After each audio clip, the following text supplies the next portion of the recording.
I think the achievements are fantastic. More than anything else, what they tell me is that we're an organisation that absolutely cares about our communities. So obviously working across 2 district councils, but the achievements are fundamentally rooted in the different places that make up our 2 districts.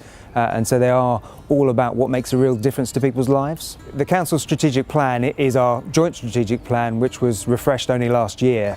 And it focuses on the obvious areas that you would expect us to focus on in that sense. So it focuses on housing, on our economy, and on our environment above other areas in itself. And what that means in reality is, how many additional homes do we need? How do we make sure that homes are more affordable for people who want to get on the ladder for the first time, or for older people maybe looking to downsize in terms of the environment that they're currently living in, but making sure that those homes are where they need them to be. So not simply saying, well, yes, you can move elsewhere within the district. Their whole support network in terms of their community is where they are now. And so community is absolutely, again, part of our strategic plan in terms of creating thriving places that have the post office, that have the pub, that have all the things that make community life work. And that leads us into, therefore, jobs as well. So jobs are an essential part of making sure that we have a higher wage economy, that we may have places that people want to come and live and work in order to make sure that both our districts continue to thrive. So our biggest challenge, whether we like it or not, remains money.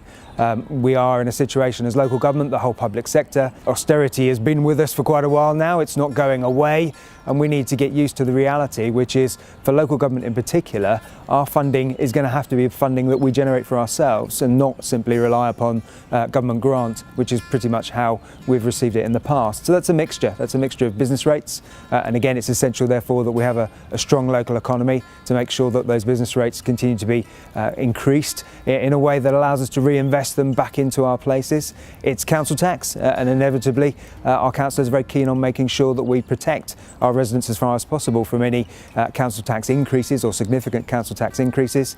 And so more than ever before, it's about how we as local government can generate new money, generate our own funding. And so you'll see from some of our achievements, investing in things like solar PV has meant not only a huge return in terms of the environment, but it also brings in cash. And so those kinds of activities have become much more the bread and butter of local government now. Every penny we earn, we reinvest directly back into our communities. The more money we've got, clearly the more we can do for our communities. So we have a unique challenge for Baber and Mid Suffolk, because we've made the decision that we're going to move out of the 2 districts in terms of our headquarters. So we'll be based predominantly in Ipswich. And that, along with other reasons, means that we do have, as it were, a mini point in time where you could say, well, what is it to be Baber and Mid Suffolk then, if you're not even based in the 2 districts? So we need to work hard to create a brand for the 2 district councils. The private sector is very good at that. You get a very clear sense when you think of particularly multinational or local companies.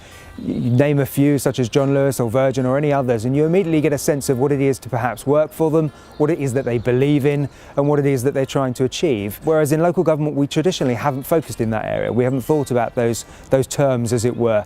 And yet they're even more important for me. The sense of what does Baber and what does Mid Suffolk believe in outside of our politics is critical, because we govern in the same way that the police by consent. We govern by consent, and the decisions that our councillors make on a day-to-day basis are only as good as the trust and the confidence that our communities and our residents can place in those decisions. So trust for me is essential, and we can't just ask people to trust us, we have to demonstrate what we believe in.